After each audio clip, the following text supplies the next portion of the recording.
Hello, and welcome back to Fanatical Leica after a prolonged absence. I'm going to talk about the Canon C400, which is the latest manifestation of my descent into cinema camera madness, and I'll talk about shooting it with Leica glass, which I've been doing a bunch of, and just some of the things that I find fun and really cool about this camera. This camera is going to be replacing both the Blackmagic Ursa Cine 12K and the Blackmagic Pixis 6K that I currently have. Now, it doesn't share all the features of either of those cameras, but it suits my needs quite nicely, and I think there's a lot that will work better for me than either of those cameras did. We are currently shooting on the C400 with an IRIX 21 millimeter f1.5 lens, but I'll also show some examples shooting with Leica 21 and 24 millimeter lenses, as well as a 50 millimeter Summilux.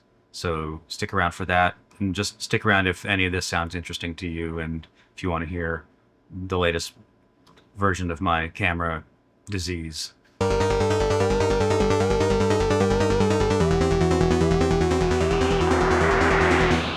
Here's a little tour of how I have the camera set up at home in my little studio.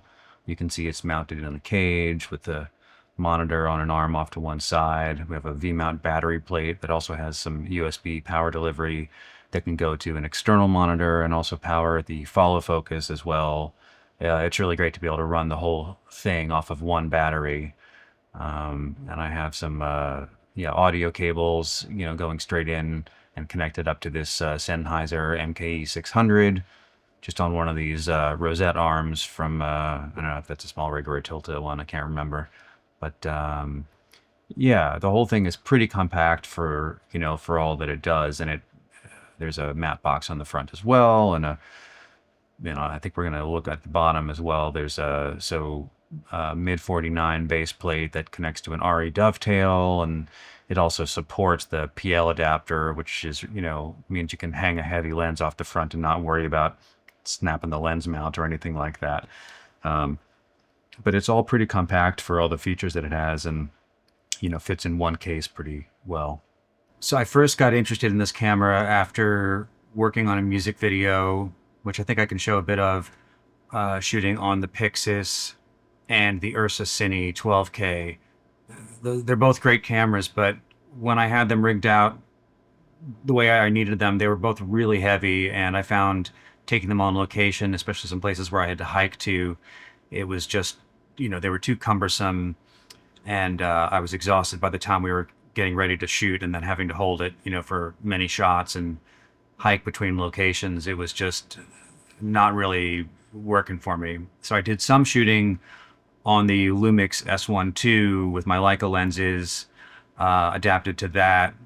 But I wanted a full-fledged cine camera that could sort of take the place of the Ursa and the Pixis, had high frame rates, and had comprehensive, audio inputs, etc. I also wanted a camera where there were plenty of available accessories for base plates and rigging it to support a full-size matte box, as well as supporting a PL mount adapter so that I could put heavier lenses on it and not worry about damaging the lens mount. So I checked out the C400 at Sammy's Camera in Pasadena, California, which is right near me, and pretty much knew right away that it was going to be a much better fit. It's a much lighter camera just all around, and without a lot of accessories, I could pretty much mount a lens on it and go. Plus it has autofocus and has a digital image stabilization built in. So, if I'm willing to use Canon lenses, I can shoot autofocus, or I can, adapt my M mount glass pretty easily to it and shoot manual on that. So it just opened up a lot of possibilities, and it packs very nicely into a much smaller case and is ready to set up and shoot very quickly. Anyway, let's take a look at the camera itself, and then I'm going to switch to shooting on, I don't know, something else, and we can look at it, up close back here. Okay, so wanted to give you a closer look at the C400 as I have it currently rigged up. We're shooting this on the Lumix S1 II with a Leica 21mm lens, and let's see if I can arrange this so I can actually see what I'm showing you. So the camera currently is configured with the hand grip, Sennheiser MKE600, the monitor with a little 3D printed hood over it, and some various rigging pieces. There's a Condor blue cage which more or less surrounds the whole thing, has a lot of mounting points. I'm using the smaller BPA 30N battery because it doesn't stick out the back so far. It makes for much more comfortable carrying in this configuration. The mic mount bolts directly to the side of the cage and is out of the way of the handle so I don't bump it while I'm filming anything. I have this longer NATO rail on the side here that the monitor mount is going to. The NATO rail is from mid 49, and then this swiveling monitor mount is from Bright Tangerine, and it pivots and folds up against the side of the camera to sort of tuck out of the way when you're transporting it, makes it fit in the case much easier. Yeah, the cage and the top handle is all Condor blue stuff, as is the matte box, which I really like. I have just a 1/8 mist filter on the front here. So I just keep UV filters on the lenses, and if I'm using diffusion, I just pop that in the matte box, but I can take it out and use the matte box just for, controlling flare, etc. The lens on here right now is let's see if I can get this a little closer. It's a 24-105 f4, which is a stabilized lens, and that's sort of been the lens I'm using the most. Rarely do I need to actually shoot below f4. If I really need shallow depth of field, I do have the 24-105 f2.8, but that's a much longer, heavier lens, and I'm more likely to use that on a tripod, maybe in an interview type situation. So that's the camera, as you can see, but I'll maybe get some close-up images and stills to show you, because it's a little hard to handle this in front of the camera and look at the monitor and make sure I'm showing you what I intend to. But I was going to say, controls are duplicated on this hand grip. There's a copy of the joystick and function buttons, the same as what you get on the back here and on the operator panel. So there's several places where you can access pretty much all the features of the camera, depending on how you're holding it and which side of the camera you're sort of stationed on.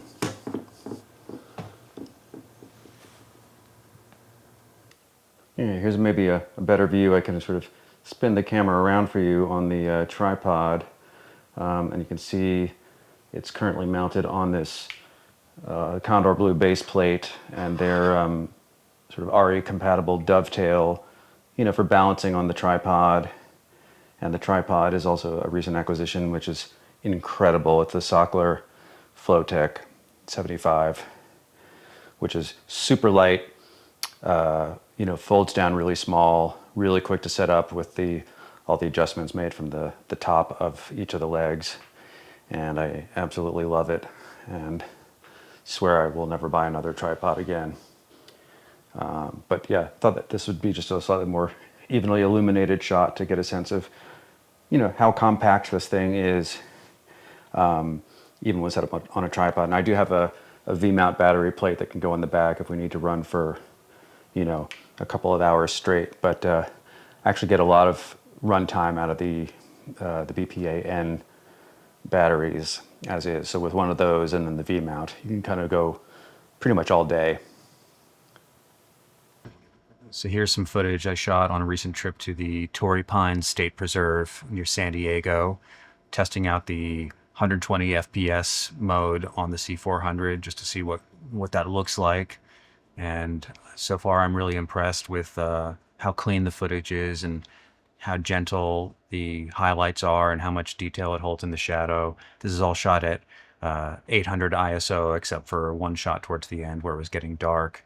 And it's a mix of like a 21 millimeter Super Elmar, 24 millimeter Elmarit, and then the Canon 24 to 105. Anytime you see some what looks like autofocus, it's that lens. But yeah, he spent maybe 5 minutes grading this stuff just to get kind of a look going on, and really impressed with how much detail, lives in the shadows. Nothing is getting blocky, even though it was in fairly, low light. I was definitely a bit underexposed on this stuff because I didn't want to blow out any highlights. I wanted to preserve any of that sky detail, and I think the sunset just looked really impressive, And then as we rack focus towards the foliage in the foreground, you can see how soft it is, not glitchy or blocky. I was going for a dark look here, but I still wanted to have detail and have it be pleasing, not a super high contrast thing. And I found also this is all handheld, so any stabilization has just been the in-camera digital IS. I haven't stabilized any of this stuff yet in DaVinci, although if I use any of it for something, I will. So those are some thoughts and some examples of why I'm really kind of in love with this camera and why I think it'll be sticking around for a while. I hope some of this was interesting to you. And until next time, thank you.